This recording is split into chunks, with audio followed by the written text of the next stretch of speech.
광주에서 이천 방향 33번 국도변. 다양하게 자리한 맛집 중 하루를 25시간으로 사는 억척 아줌마의 식당이 있다. 바로 서민들의 대표 음식 국밥집이다. 그런데 이곳의 주인장 억척 아줌마는 누굴까? 다름 아닌 배현정.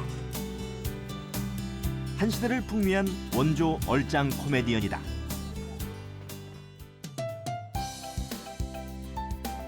(1971년에) 데뷔. 뛰어난 화술과 미모로 대중의 사랑을 한몸에 받았던 스타 코미디언 배현정. 점 하나로 대한민국의 웃음보를 건드렸던 그녀가 국밥집 아줌마로 변신. 음식점 CEO로 제2의 인생을 살고 있다. 몇 번 왔는데요. 오늘 처음 뵀는데 인물이 훨씬 미인이시네요. 연세보다는 많이 젊어 보이시고 음식도 맛있습니다. 두 번씩이나 암과 사투를 벌였지만 이제 그녀는 누구보다 건강하다. 그리고 새로운 사랑에 빠졌다.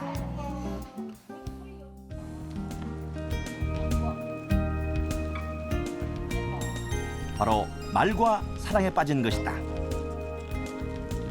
와서 첫날 말을 타보고 깜짝 놀랐어요. 너무 운동이 많이 들고 힘이 들고 이 말을 탔을 때 이 느낌이 따뜻한 게 너무 좋았고 동물을 좋아하다 보니까 이게 딱 저하고 맞았어요. 그래서 그때부터 승마를 해갖고 한 1년 정도 됐고요. 병원에 가서 그 체크를 받을 때 선생님이 칭찬을 해주니까 아, 난 살 길이 이거다 그래서 그때부터 열심히 빼놓지 않고 승마를 시작했어요. TV스타에서 음식점 CEO까지 여장부란 별명답게 보란듯이 위기를 극복하고 오기로 버틴 인생. 하지만 사랑으로 풀어가는 가슴 시원한 코미디언 배현정의 인생 고백을 들어본다.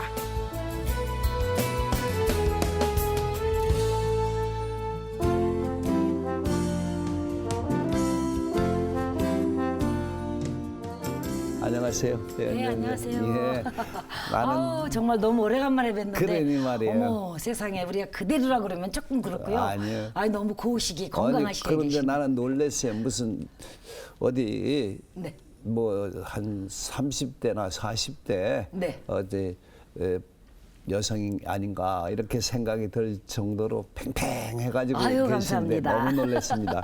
감사합니다. 그래 어떻게 이렇게 남들도 그러시죠? 어떻게 젊게 보인다고 그러시는데 이런 모습 특별히 젊게 보이게 하는 무슨 비결이라도 있으세요? 똑같은 연배 친구를 보면 네. 아 우리가 늙긴 늙었구나 싶은다고 얘기하시잖아요. 근데 이제 거기에 비해서 조금 덜 늙었다 얘기를 듣는데요. 네. 특별한 비결이라는 것은 가족들의 사랑을 먹고 살았습니다. 그래요. 네, 그렇구나. 그게 비결인 것 같습니다. 그래. 네. 눈이 바짝바짝 하셔가지고 아유, 뭐, 예, 감사합니다. 아이고 나이 드실 시간도 없을 것 같아요. 그러세요 저보고. 그래. 아니 왜 배현정 씨는 늙지를 않아요? 그러면 제가 하는 말이 바빠서 못 늙는다. 그래. 네, 그렇게 말을 하는데 사실 우리가 나이는 숫자에 불과하다고 그러잖아요. 그러죠. 그런데 이제 내가 몇 살인데 내가 나이가 있는데 이렇게 생각하시면 앞줄에 섰다가 뒷줄로 오게 되잖아요. 그래요. 그러니까 나이 잊어버리시고요. 그냥 남이 보기에 조금 주책맞아 보여도 그래요. 앞줄에서 쓰는 게 훨씬 젊어진 것 같아요. 그래요. 네. 승마도 하신다며요. 승마는 언제부터 하셨어요? 승마는 이제 한 지가 한 1년 됐고요. 네. 승마와 인연을 맺게 된 동기도 예. 사실은 건강 때문에 시작을 했어요. 아하, 그러셨구나. 승마 그러면 우리가 왜 굉장히 그 부자들만 누리는 그걸로 생각이 되잖아요. 네. 그런데 제가 동물을 좋아하다 보니까 네. 승마를 하면 나하고 운동도 되고 동물도 좋아하니까 되겠구나. 그래서 시작을 했는데 역시 참 그 건강에 도움이 많이 됐습니다. 말이 영려죠. 순수해요. 예. 네, 영리한 것도 영리하지만 굉장히 맑고 순수하고 겁이 많은 게 말이에요. 네, 그래서 그러시구나. 말 눈을 쳐다보고 이렇게 있으면요, 왜 우리 인간도 좀 이렇게 말같이 이렇게 순수했으면 좋겠다 이런 생각이 들어요. 그래요. 예. 자, 최근에 뭐 젊은 시절에 그 뭐야 예쁜 사진이 나와서 네. 그래서 화제가 되기도 했는데 그 무슨 요새도 이제 팬들이 또 많으시죠? 예. 사실 저는요. 네. 70년도에 데뷔해 갔고요. 한때 쭉 그렇게 뭐랄까 폭발적이게 막 팬들이 뭐 까무러치게 뭐 언니 하면서 이런 팬은 없었지만 네. 그냥 꾸준했었습니다. 네. 그게 너무 감사드리고요. 지금도 요만한 아이는 저를 이제 못 알아봐요. 시대가 바뀌었기 때문에. 그런데 나이 드시는 중장년층이 그저 보면은 웃어주시고 손잡아주시고 네. 이럴 때 참 그 코미디언을 하길 잘했다 생각을 하면서 앞으로 더욱더 열심히 똑바로 살아야지 이런 생각을 늘 합니다. 그 배현정 씨가 한창 베일집시하고 활동이 아주 활발하실 때 네. 그때 그 요즘으로 말하면 우리 저 코미디계 여왕이었잖아요 그때. 그때는 저희 별명이요. 예. 코미디계의 신성일 오명란이었습니다. 그래.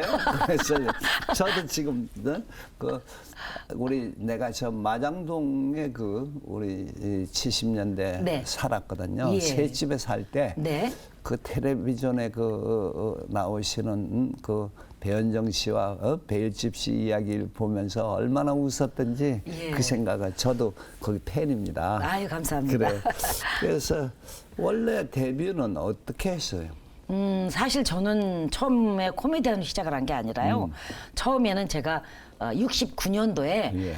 가수로 시작을 했습니다. 오호. 그 배우를 키우신 선생님 예. 배상태 선생님이라고 작곡가 선생님한테 곡을 사서 받아서 그 레코드 판을 들고 머리가 이렇게 초롱초롱 길었고요. 그 인터넷에 올라서 뭐 얼짱이라고 뜬 사진이 네. 그때의 모습이거든요. 아, 그렇구나. 그래갖고 MBC로 제가 찾아가서 그 노래를 PR하려고 갔었는데 거기에서 그 웃으면 보기 와이가 흑백 시대 때 그 방송국이 정동에 있었어요. 예. 그래서 이제 공개로 이루어졌는데 구경을 하다가 그 코미디 연출자 선생님 돌아가셨죠. 고 김경태 선생님께서 저를 보고 손짓을 해요. 예. 그래서 내려갔더니 이 코미디 해보지 않겠느냐. 그래서 저는 맨 처음에 코미디는 알지도 못했고 그냥 재밌다. 아 저거 그 연기가 그냥 너무 쉬운 줄 알았어요. 예. 그런데 제 그날 어느 그 출연자 하나가 펑크가 나갔고 저를 역할을 시킨 게 이 찻집에서 그 커피를 나르는 아가씨 얘기인데 상대가 배삼룡 선생님이셨어요.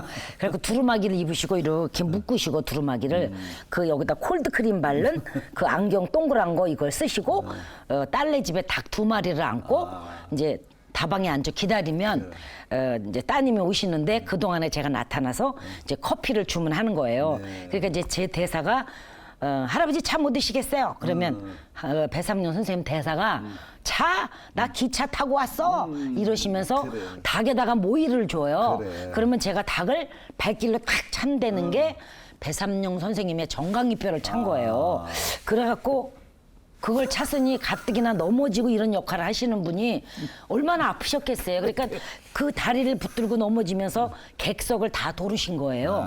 근데 저는 배삼룡 선생님의 정갱이뼈를 때린지도 몰랐어요. 그렇지. 근데 저를 카트로 턱 비치니까 시침을 모르니까 시침을 턱 따고 있으니까 제가 좀 맹랑해 보였나 봐요. 그래서 그 김경태 선생님이 그때부터 저를 넌 코미디를 하자. 그래. 그 당시에 그 왈가닥 루실볼이라고 외화가 들어왔는데 그 프로그램이 참 인기였어요. 그래서 너는 저런 코미디언이 돼야 된다. 그래서 그분이 저를 키워주셨죠. 그래. 그래서 이제 김경태 선생님이 키워주셨구나. 네네. 그래서 예. 오늘날 가수로 시작을 했다가 그건 해보지도 못하고 그래. 코미디언으로 이제 굳혀진 거죠. 아이고 나는 안 그래도 지금 배현정 씨 보면서 그 무슨 생각을 했는가 하면 우리 젊은 날 네. 스카라 극장에서 네네. 우리 배삼룡 선생 나오면서 누가 이렇게 잡아당기면 이 팔에 예, 옷이 이렇게 쭉쭉 찢어지는 거. 찢어지는 예. 거 하고 그 쩍쩍이를 여기다 붙여갖고요. 그래? 예. 아, 이 사람아, 그리고 팔 탁 잡으면 어깨가 쑥 쑥 빠지고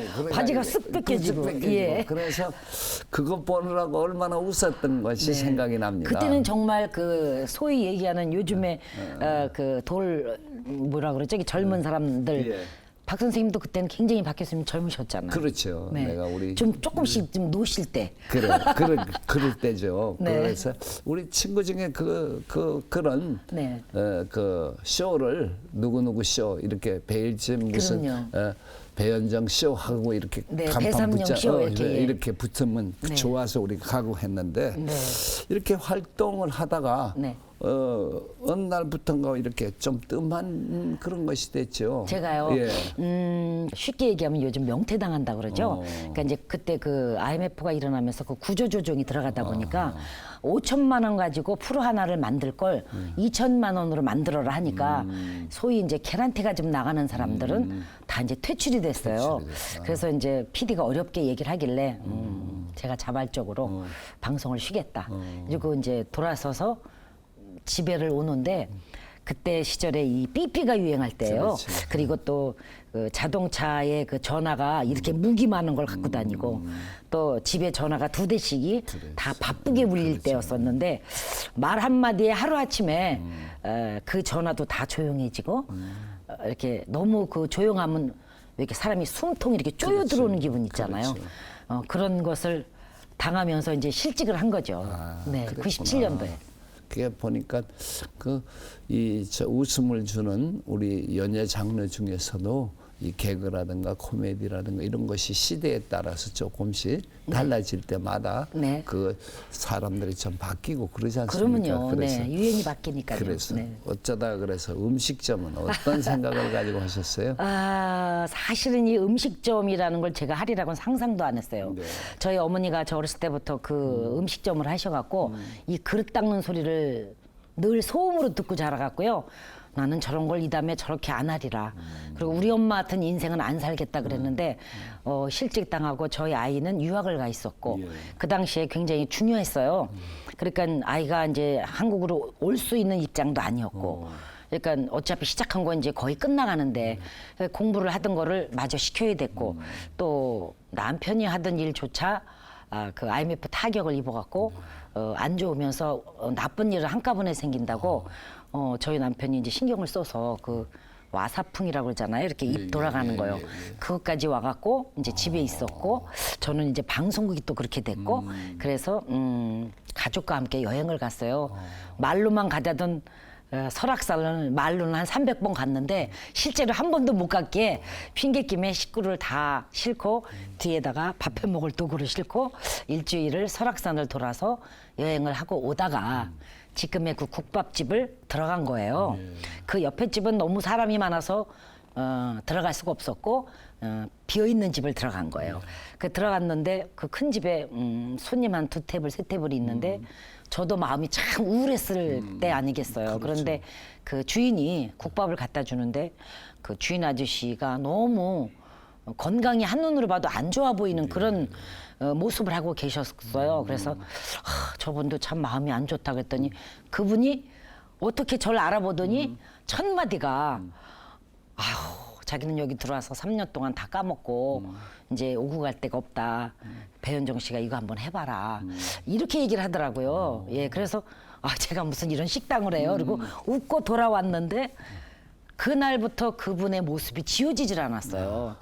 그래서 저희 나름대로 다시 한번 그 자리를 가봤어요. 남편하고 이제 얘기를 해갖고요. 그래서 이제 시장 조사를 한 일주일 먼 말치서 했어요. 그래 해갖고 그 국밥집을 인수해서 하게 됐죠. 그렇구나. 네. 국밥집 힘들었죠.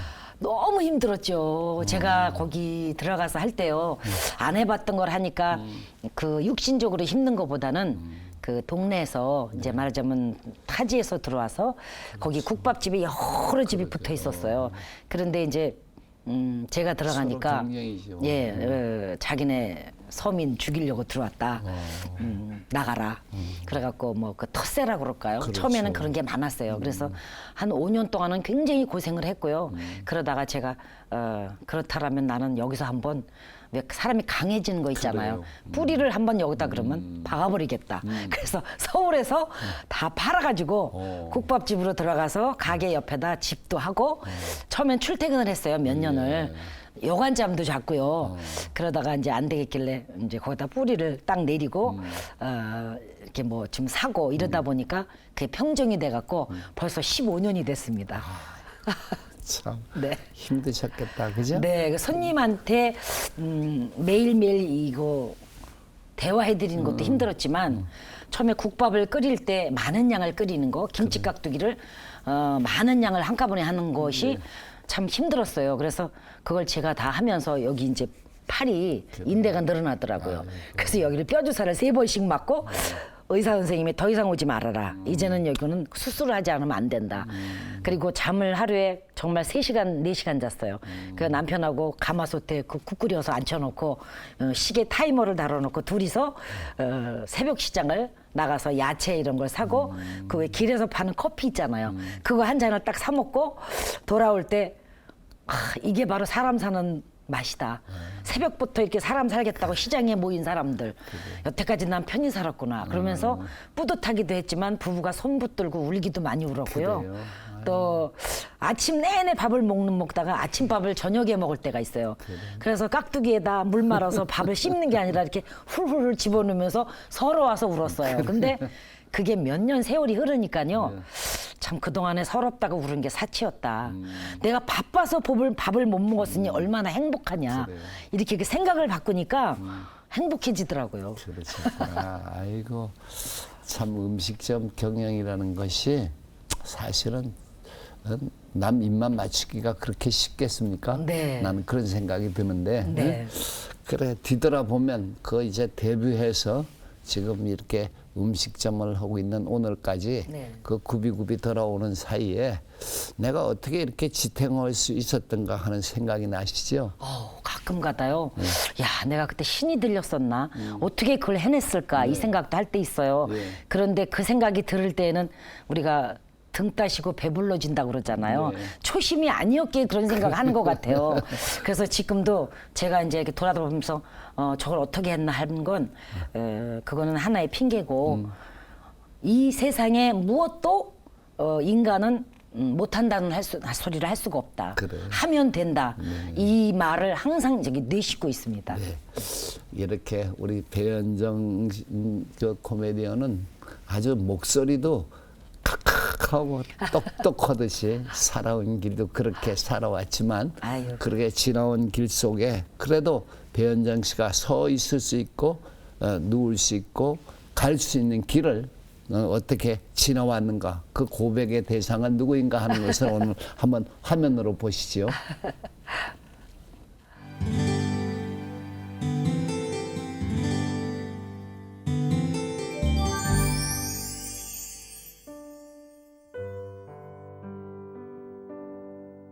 며칠 전 웃는 남편에게 한 번 더 웃어보라고 말했다. 남편이 웃고 있어 행복하고 남편이 옆에 있어 행복하다. 암 선고를 받자마자 찾아오는 죽음의 그림자 앞에서 가장 먼저 깨닫게 되는 것은 일상의 소중함과 작은 행복이었다. 올해로 데뷔 40년 차. 강산이 4번 바뀌는 동안 내 인생도 우여곡절의 연속이었다. 가수로 시작해 코미디언으로 탄탄대로를 걷던 방송 생활은 IMF 경제 위기로 인해 명예퇴직을 당해야만 했다. 엎친 데 덮친 격으로 남편 부도에 집 화재에 주변은 온통 우환으로 가득 찼고 이런 상황 속에서 마지막 희망이 된 음식점 운영. 주민들 텃세로 힘들었지만 어느 정도 자리를 잡아가고 있을 무렵이었다. 내 몸이 이상 신호를 보내기 시작했다. 죽음의 암덩어리가 선전포고를 한 것이다. 주변 장기를 잘라내는 대수술 후 물 한 모금조차 삼킬 수 없는 고통은 우울증과 무기력을 불러왔고 속수무책의 삶에 짜증만 늘어갔다. 그러나 세상의 모든 아름다움은 추운 겨울의 고통과 시련을 넘어설 때 피어난다. 아픈 나를 둘러엎고 산길을 오르내리며 제발 살아만 있어달라고 기도하던 남편. 암 치료에 좋은 음식이 있는 곳이라면 천리를 마다 않고 달려가던 남편의 헌신. 그 기도와 헌신이 나를 일어서게 했다. 세상 그 어떤 꽃보다 아름답고 세상 그 어느 이야기보다 감동적인 남편의 사랑으로 나는 암을 극복했고 이렇게 다시 웃으며 내일을 이야기한다. 자나깨나 내 곁에서 나를 지켜준 당신 고생 많았어요. 당신 때문에 새로운 생을 살고 있기에 이 말을 꼭 전하고 싶습니다. 당신은 내 울타리이자 생명의 은인입니다. 여보, 사랑해요.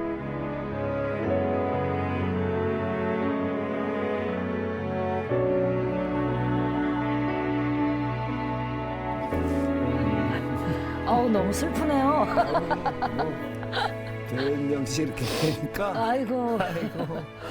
아니 뭐 어디 그렇게 큰 암을 걸린 것 같지도 않으신데 언제 그렇게 되셨어요? 그래? 암 관계는 어떻게 되셨어요? 그러니까 한 16년 전에요. 예. 처음에는 이제 자궁을 시작해서 이제 척제 수술을 받았어요. 그래요. 그랬는데 이제 그걸로 끝나는 줄 알았는데 가게를 열심히 하고 굉장히 바쁘고 어느 정도 한 곱에 한 굽이 이렇게 숨을 쉰 다음에 소화가 안 되기 시작을 하고요. 또 이 등 쪽이 아프기 시작을 했어요. 그런데 이거를 아무것도 아닌 양 저 혼자 다 진단을 해버리고 담이 왔나 보다. 뭐 파스 붙이고 또 체했나 보다 손 따고 또 죽 끓여 먹고 이런 식으로 하다가 위 내시경을 받으러 갔어요. 그랬더니 그 위 내시경 하는 데서 이건 위가 아니고 간 쪽을 봐야 되겠다. 그래서 간을 또 체크하고 났더니 간이 아니고 췌장 같으다. 근데 사실 저는요 정말 굉장히 제가 무식했던 게 건강 하나만큼은 제가 자신을 해서 그렇죠. 췌장이 어디에 붙어 있는지도 몰랐고 그게 우리 몸에 어떠한 역할을 하는지도 사실 몰랐어요. 그렇죠. 그런데 그 췌장이 위장을 이렇게 들어야지만 등 쪽으로 가서 있더라고요. 근데 그게 이렇게 타원형으로 생겨서 한 18cm라고 그러더라고요. 근데 그 종양이 3군데나 있었던 거예요. 그러니까 머리, 몸통, 꼬리 이렇게 그렇게 있다 보니까 자기네가 검사를 했지만 수술을 빨리 못하고 일주일을 회의를 한 거예요. 왜 그러냐면 원래 암에서 해방되려면 그걸 다 잘라버리면 그렇죠. 그 다음엔 인슐린 펌프를 배에다 꽂고 살아야 된대요. 근데 이제 그때 제 나이가 50대 초반이기 때문에 그렇게 해서는 안 된다. 그러니까 이제 그 닥터 선생님들이 이렇게 여러분이 회의를 하셔갖고 어떻게 해서든지 조금이라도 남겨보자.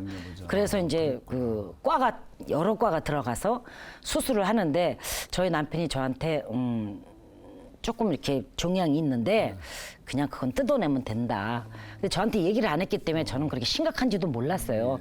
그리고 하던 일을 다 올스톱을 해놓고 이제 수술을 들어갔는데 중환자실에서 나와갖고요. 회복이 되는데 그 의사 선생님이 막 회복되는 단계에서 이렇게 어디가 제일 불편하시냐고 그러고 이렇게 깨어날 때 물어보는데 그때 제가 이제 이게 나한테 심각한 일이 생겼구나라는 걸 그때 알았어요. 이게 수술했으면 어느 한 부위만 아파야 되는데 전체가 다 아팠고요. 그다음에 그 어렴풋이 마취해서 깨면서 이렇게 회복이 되면서 보니까 그 링거병이 뭐 네모난 거, 동그란 거, 큰 거, 작은 거 그래갖고 건 20개가 걸려 있더라고요. 그런데 이 손을 이렇게 하니까 여기 이런 데가 다 호수가 꼽혀 있고 그러면서 제가 정신을 차리면서 야 이게 심각한 병이구나라는 거를 이제 눈치를 채고 그다음부터는 죽는 게 이거구나. 근데 그 고통이요. 수술을 하고 나서의 고통이 이루 말을 할 수가 없었어요. 예, 그래서 어떤 때는 차라리 이렇게 사느니 죽는 게 낫겠다라는 생각도 했고. 그런데 이제 저희 남편이 정말 아무도 그 모습을 보여주기가 싫어서 아무도 알리지도 않았고 자기하고 나하고 단둘이 있었어요. 병실에요. 그래서 이제 간병인도 없이 정말 지금도 생각을 하면 너무 감사하고 고마운 게 우리가 부부가 살다 보면 싸우기도 하고 사내 못 사내 이런 얘기도 하고 그러잖아요. 그런데 나의 생명을 살려주고 끝까지. 근데 그 중간에 제가 지금도 정말 가슴이 여기가 저려왔던 건요. 제가 어느 정도 조금 이제 회복이 되니까 뭘 먹이려고 자기는 슬리퍼 조각에 이렇게 정말 추징 하나 읽고 거기 가서 반찬을 사러 간 거예요. 근데 제가요. 그 사이를 못 견디고 그 간 데를 조금씩 걸어서 가갖고 창밖을 내다보는데 그 순간의 생각이 아, 이 남자가 도망갔구나. 내가 하도 아프고 짜증을 부려서 도망을 갔구나. 그렇지 않고는 이렇게 안 올 수가 없다. 이런 생각이 드는 거예요. 누가 나를 앞으로 이제 이렇게 데리고 다닐 것이며 어머니는 나이가 많이 먹었고 아이는 어리고 그러니까 막 눈물이 쏟아지는 거예요. 그러면서 이제는 다시 오면 절대로 내가 짜증을 부리지 말아야지. 그러는데 남편이 들어왔어요. 어디 갔다 왔냐고 그랬더니 반찬 사갖고 왔다는 거예요. 그래서 제가 그거를 집어갖고 던져버렸어요. 나 이런 거 안 먹을 테니까 어디 가지 말아라. 그런데 그게 얼마나 바보 같은 생각을 한 이유가 제가 절실했기 때문에요. 그래요. 남편이 정말 어디 도망갔나 싶을 정도의 절박함이 오죽하면 그래 그렇게 생각이 들었겠어요. 예. 그죠? 응? 예. 아이고 참 이제 건강이 많이 좋아지셨죠 이제? 네, 어떻게 지금도 남편이 지극정성 잘하신다며? 아, 그럼요.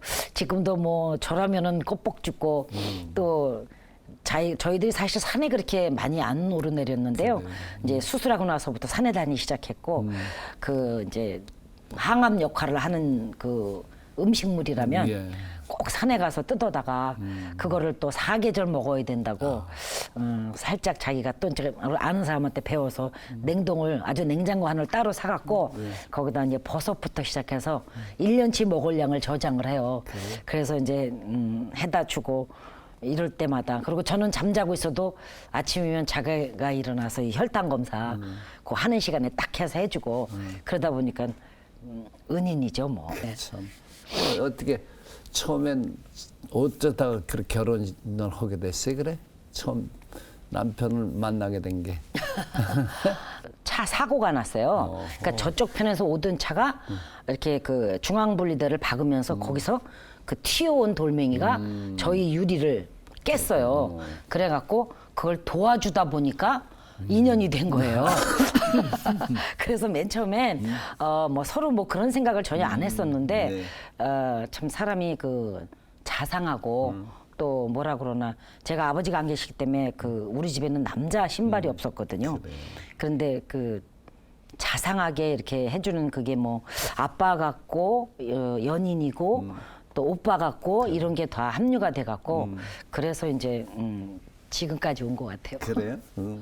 늦둥이는 언제 보셨어요? 그런 늦둥이라며. 늦둥이를 사실 42살에 낳았죠. 그래요? 네. 얼마나 힘들으셨겠다. 아니요, 사실은요 계획이 있어서 그런 것도 아니었고요.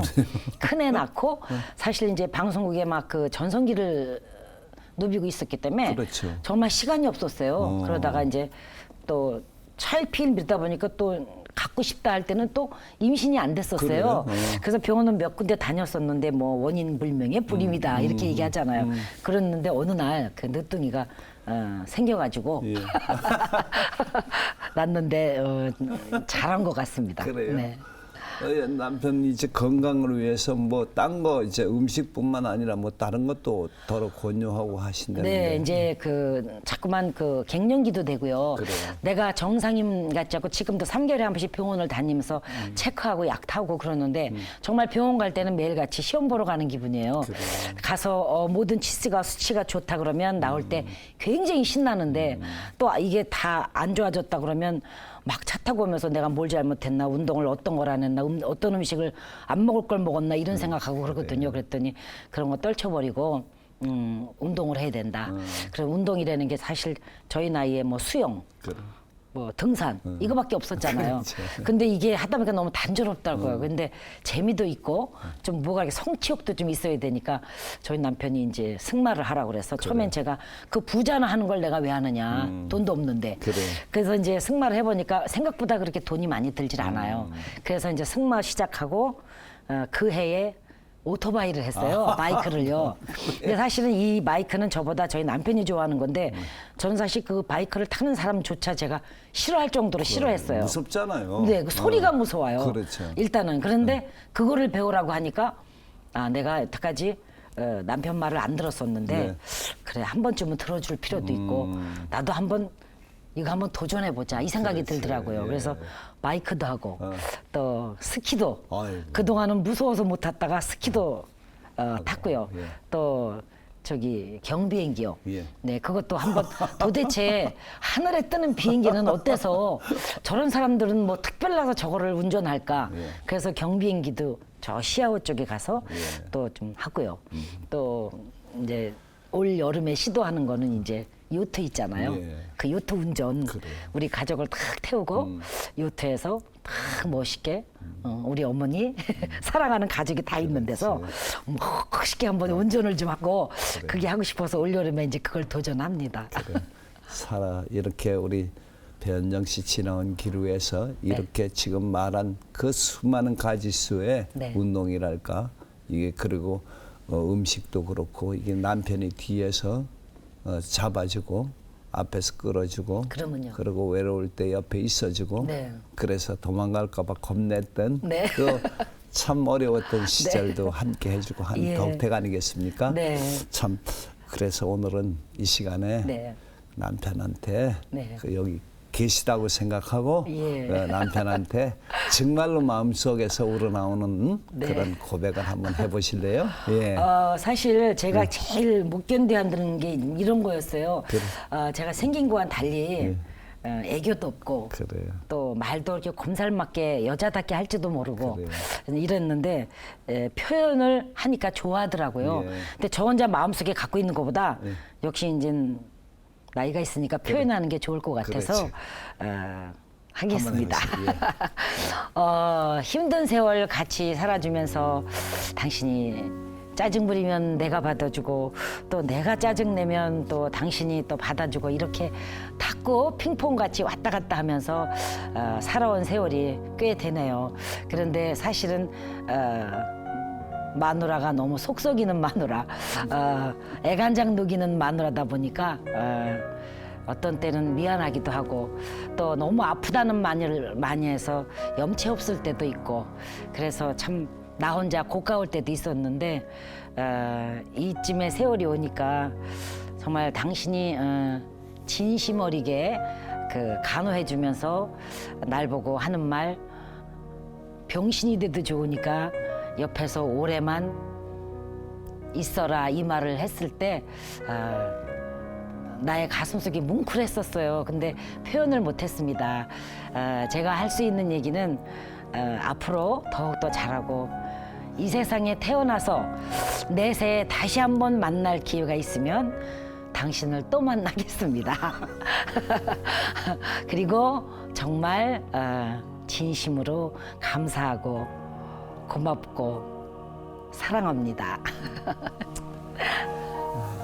아유 제가 막 이렇게 닭살이 돋네요. 그래요. 이렇게 하면서도. 아니 그래도 배현정 그 코미디언이 웃으면서 말하지만 네. 울면서 말하는 소리로 저는 들립니다. 근데요 제가요 참 웃음에 인색한 사람이에요. 그렇죠. 그게 왜 그랬냐면 호르몬이 밑에서 크다 보니까 그래. 울면 안 된다. 그래서 강하게 키우셨는데 저도 혼자 있는 시간은 많이 울어요. 근데 남편 앞에서 제일 많이 운 것 같아요. 그래. 자 이제 앞으로의 계획은 어떤 걸 가지고 계십니까? 계획이 거창한 것도 아니고요. 예. 제가 열심히 돈을 벌을 때는 이유가 있었거든요. 네. 그런데 사실은 제가 후년쯤에 내년쯤에 이 약속을 지키려고 했는데 조금 뒤로 제가 아팠던 관계로 조금 뒤로 가게 될 것 같아요. 그래서 남들이 다 하고 계시지만 저는 정말 외롭게 커서 그 할머니 정으로 컸고 이러다 보니까 그 나이 드신 분 그다음에 그 요즘 보면은 정말 그 버려진 미혼모들이 낳은 아이들이 많아서요. 그럴 때마다 가슴이 너무 찡하고 그래서 이제 나이 더 먹어서는 어느 한 동네 시골 동네 자리를 잡아서 이렇게 뭐 거창하지 않아도 아담하게 집을 쳐서 오고 갈 데 없는 노인들하고 또 우리 버려진 아이들 있잖아요. 그리고 거기에 하나 더 보탠다면은 화상 환자들 그분들은 정말 얼굴이 이그러졌지 마음이 이그러진 건 아니거든요. 그래서 더불어 같이 사는 그런 마을을 하나 꼭 조성하고 싶어서요. 열심히 돈을 벌고 있는데 제가 건강만 허락되면 정말 더 빨리 할 수 있고요. 그래서 열심히 벽돌 한 장, 두 장 값을 모으고 있습니다. 그래. 꼭 이루어지길 빕니다. 네, 감사합니다. 그래. 오늘 이렇게 정말 가슴 속에 있었던 네. 남편 자랑 어디가 잘 안 하시잖아요. 그런데 오늘 이렇게 다 털어놓고 네. 고백할 거 해주셔서 감사합니다. 아유, 고맙습니다. 예. 우리가 이 배현정 씨의 그 고백 속에서 웃으면서 우는 그 목소리 속에 담겨진 것은 한 인간이 이렇게 살면서 남편이지만 항상 내 곁에서 의지하고 이야기하고 그리고 그와 함께 같은 하늘 안에 숨쉬고 살아갈 수 있었다는 건 하나만으로도 이렇게 행복해 할 수 있는 일들이 바로 우리 사회의 가장 건전한 모습이 아닌가 생각합니다. 우리도 서로 이렇게 마음속에서 정말 도망갈까 봐 겁나는 그런 아내와 남편이 될 수 있도록 우리가 살아가야 되지 않을까 생각하면서 오늘은 이 자리에서 배현정 씨의 고백을 우리가 보내드렸습니다. 다음 이 시간 다시 뵙겠습니다. 안녕히 계십시오.